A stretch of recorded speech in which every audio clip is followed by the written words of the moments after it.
네, 소개 감사합니다. 저는 소아학과 최용석입니다.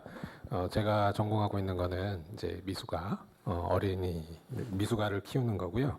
보통 우리가 이제 미숙아라고 하는 말을 조금 더 긍정적으로 우리가 그 북돋워주기 위해서 이른둥이라는 말을 좀 예쁘게 쓰고 있습니다. 아까 이경화 교수님께서 그 고위험 산모들을 아주 잘 끌고 안전하게 만사까지 근처까지 끌어주셔서 분만해서 저한테 넘겨주시면 저는 이제 그때부터 신생아를 아주 안전하게 이제 안착할 수 있고 또 잘할 수 있도록 하는 역할을 하고 있습니다. 그래서 이룬둥이라고 하는 것은 이제 37주 미만의 조산 혹은 미숙아를 뜻하고 그 안에는 주수가 괜찮더라도 저체중 출생아들도 포함되고 있습니다. 그래서 37주 미만을 이룬둥이 미숙아라고 얘기를 하고 또 저출생 체중아는 출생 체중이 2.5kg가 안 되는 아이들을 통칭하고 있습니다. 그리고 그것보다 더 작아서 1.5kg 미만의 극소, 그 다음에 1kg 미만을 초극소 이렇게 더 붙여서 초극소 저체중 출생아 이렇게 얘기를 하고 또 우리가 그 개념 중에서 아까 말씀하셨는데 그 자궁 안에서 아기가 잘 커서 그 체중이 자기 속도대로 잘 크는 애들을 제외하고 그렇지 않고 그 성장 속도에 못 미쳐서 아주 그 못 자라는 애들을 우리가 태아의 성장이 안 되는 그러니까 10, 100명을 늘어났을 때 가장 작은 아이 1번부터 그보다 조금 큰 애 10번까지 그 10번 미만에 있는 아이를 우리가 자궁 내 성장 지연이라고 하고 뭐 이렇게 여러 가지 5가지 정도 되는 아이들을 우리가 통칭 이른 아이, 이른둥이 이렇게 얘기를 하고 있습니다. 최근에 이른둥이는 점점 많이 늘고 있어서 2016년 통계에 의하면은 100명당 7.2명, 그러니까 7.2%까지 집계가 됐는데 사실 이러한 증가 추세는 옛날 90년대에 비해서 꾸준히 증가하고 있고 또 저출생 출생아 2.5kg가 안 된 아이들도 계속 증가하고 있어서 100명 중에 6명이나 되고 있어서 보통 우리가 한 10% 내외로 생각하고 있습니다.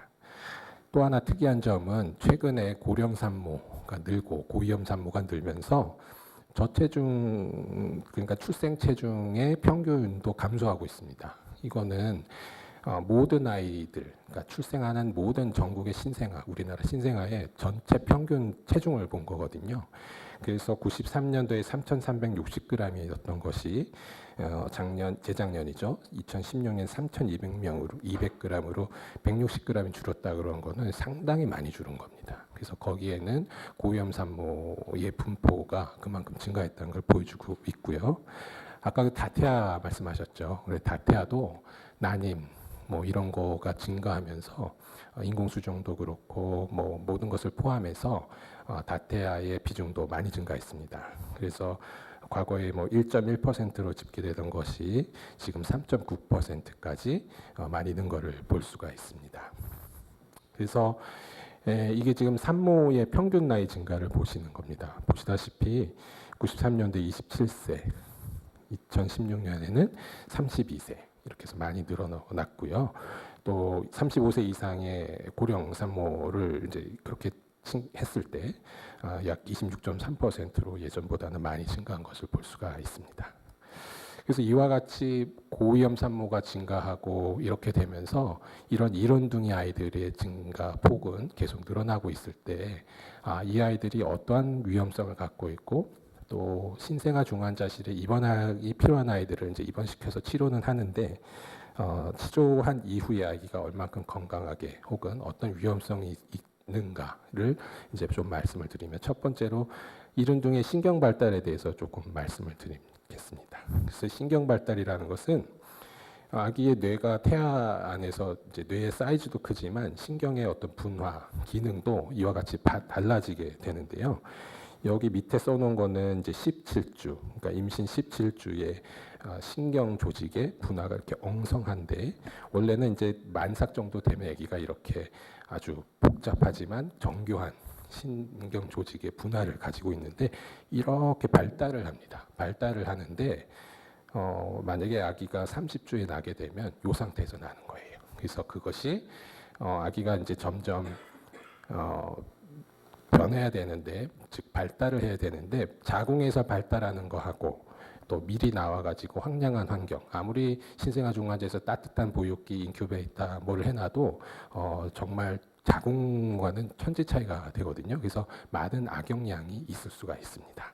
그래서 그런 과정에서 아기가 이제 불리한 점들이 있는데 그런 데에서는 이제 육체 성숙도, 이 연구에 의하면 육체 성숙도라든가 학습 정도, 그다음에 아이가 자랐을 때 타인과의 의사소통, 또 다른 아이들과 잘 어울리기 정도, 그리고 스스로를 돌보는 정도들이 좀 많이 차이가 나서 뒤처질 수 있다는 연구들이 많이 나와 있습니다.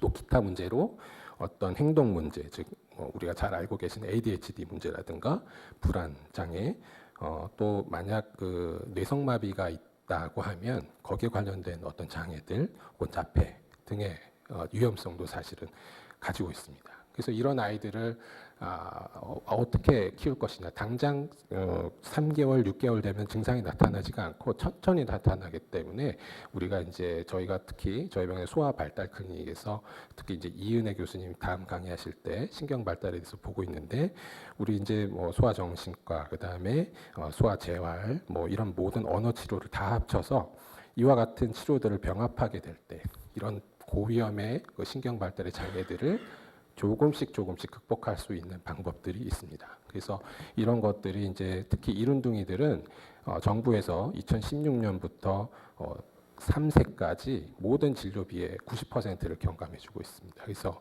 이런 치료 그 시설들을 적절히 활용하시면 아기를 더욱더 건강하게 키우는 데에 많은 도움이 될 수가 있습니다. 그 다음으로 이제 성장에 대한 거를 말씀을 드릴 텐데요. 이게 지금 그 100명의 이제 이게 100분위 표입니다. 아기가 이제 나이가 지나갈수록 여기가 이제 3번, 15번, 50번 큰 애들로 뭐 97번 이렇게 가고 있는데, 이렇게 섬으로 떨어져 있는 아기가 점점 따라잡기 성장을 하게 됩니다. 그래서 이런 따라잡기 성장을 할 때 우리가 이제 미숙아 이른둥이들을 그 신생아 중환자에서 치료를 할 때는 아기의 뇌를 잘 크게 하기 위해서 이제 고용량의 고칼로리의 영양을 집중해서 주고 있는 반면, 퇴원을 하게 되면 사실 너무 많이 키우려고 하시면 조금 곤란합니다. 그래서 아기가 사실 너무 빨리 자라게 되면, 따라잡기를 너무 빨리 성취하게 됐을 때는 나중에 지금 당장 통통하고 좋지만 청소년이 되었을 때에 아기가 오히려 비만, 고지질혈증, 또 고혈압, 그다음에 뭐 심장 혈관 질환의 위험성들이 올라가는 그러한 대사증후군의 위험성이 높아진다는 연구들이 많아요. 그래서 그거는 조금 우리가 천천히 키우는 거를 생각을 하는데, 그거를 뭐 제한을 할 수는 없습니다. 먹는 걸 제한할 수도 없고, 다만 모유 수유를 하게 되면 이런 분유 수유를 하는 것보다 조금 덜 크지만 안전하고 또 건강하게 클 수 있는 장점이 있어서 되게 모유 수유를 장려하고 있습니다. 그 다음으로는 이제 이유식에 대해서 잠깐 설명을 드릴 텐데, 이유식은 WHO에서는 6개월 동안 완전 모유 수유를 하라고 권장하고 있어서 이런 데서 이제 이상적인 성장과 발달 건강을 위해서 하고 있는데, 또 이게 아주 가이드라인이 뭐 완벽하게 있는 건 아니라서 보면은 유럽 소화기 영양학회에서 제시하고 있는 거는 17주 미만에 시작하는 거는 좀 위험하고, 또 26주 이상 하는 것도 좀 좋지 않아서 대개 3개월에서 4개월 사이에 이제 시작하게 됐을 때, 그러니까 3개월에서 6개월 사이에 시작했을 때 어떤 비만과는 관계가 없어 안전하다 얘기를 하고 있고, 미국 소아과에서도 뭐 4개월에서 6개월 넘기지 않도록 얘기를 하고 있어서 요때쯤 시작해 주시면 되겠습니다. 그리고 이른둥이 같은 경우는 대개 한 6개월 넘지 않는 시간이 되게 교정 연령으로 4개월 이전 전후가 되거든요. 그래서 그렇게 비슷하게 맞춰 주시면 되겠습니다. 그 다음에 이제 호흡기 문제로 아기들이 많은 합병증이 있을 수가 있어서 기관지 폐 이형성증이라고 하는 이제 폐가 여러 가지로 망가져서 산소를 오래 공급하게 되는 이런 폐 이형성증이 있을 수 있고, 천식 등등이 있을 수 있는데, 제가 이 그림을 넣었던 건 아기 폐가 작지만 점점 예쁘게 자라서 이런 것들이 조금 더 극복할 수 있는 방법이 많이 있고 또 이른둥이들은 특히 그 RS 바이러스에 의한 그 감염에 취약합니다. 그래서 그 취약한 거에 대해서는 우리가 이런 예방 주사들을 적절히 챙겨 맞아서 아기를 건강하게 해줄 수 있는 게 필요하고 이런 시나지스 주사라는 거는 이제 예방 주사 중에 굉장히 고가인데도 불구하고 지금 정부에서 많은 부분 90% 정도를 이렇게 보조를 해주고 있습니다. 이제 이런 많은 그 어려움들이 있지만 그 외에도 또 더 많은 것들이 있을 수가 있어서 위장관 문제, 감염, 시력, 청력, 치아 여러 가지 문제가 있지만 우리가 이런 걸 보면 어떻게 아이를 이렇게 많은 문제를 갖고 있는 애를 내가 어떻게 키워야 되냐 걱정이 많아지고 우울해지고 이렇게 되면은 안 된다는 걸 제가 보여드리는 건데 최근 연구에 의하니까 32주 미만의 미숙아에서 엄마의 걱정이 아기의 신경 발달 손상에 어떻게 영향을 미칠까 쫙 검사를 해봤더니 아기에 대해서 너무 많은 검열을 하고 이런 하긴 엄마들은 그 아기들의 신경 발달 점수가 다 낮아요. 근데 아기들이 엄마가 좀 긍정적이고 아기를 정말 잘 키울 수 있다 이렇게 생각하는 엄마들의 아기들은 훨씬 발달 점수가 좋고 이런 것들이 있어서 이런 부분에 있어서는 꼭 엄마들이 또 부모들이 긍정적인 생각을 가지고 아기에게 치료를 이렇게 가족의 사랑과 함께 제공하는 게 중요하겠습니다. 그래서 마지막으로 이제 이른둥이 출신이지만 멋지고 훌륭한 위인들이 많이 있습니다. 그래서 스티비 원더라든가 뭐 아이작 뉴턴, 위스턴 처칠, 마크 트웨인 뭐 이런 사람들은 다 아시던 유명한 사람이시고 또 운동도 잘하는 발레리라든가 뭐 달리기 선수로 굉장히 훌륭한 사람들도 있고 또 부모로서 이제 이런 견디기 힘든 시기를 견뎌왔던 엄마들 우리가 영화 배우들 중에도 여러 줄리아 로버츠라든지 또 멜리사 길버트라든지 CNN 유명 앵커인 낸시 그레이스 등등 요즘에 뭐 광고도 나오는 고든 램지라든지 이런 많은 유명인들도 이런 어린 그 자녀들이 이른둥이의 어떤 그 시간을 지내왔거든요. 그래서 우리가 다 같이 노력하면 아이를 건강하게 키울 수 있다. 이런 것들을 제가 말씀드렸습니다. 네, 여기까지 하겠습니다.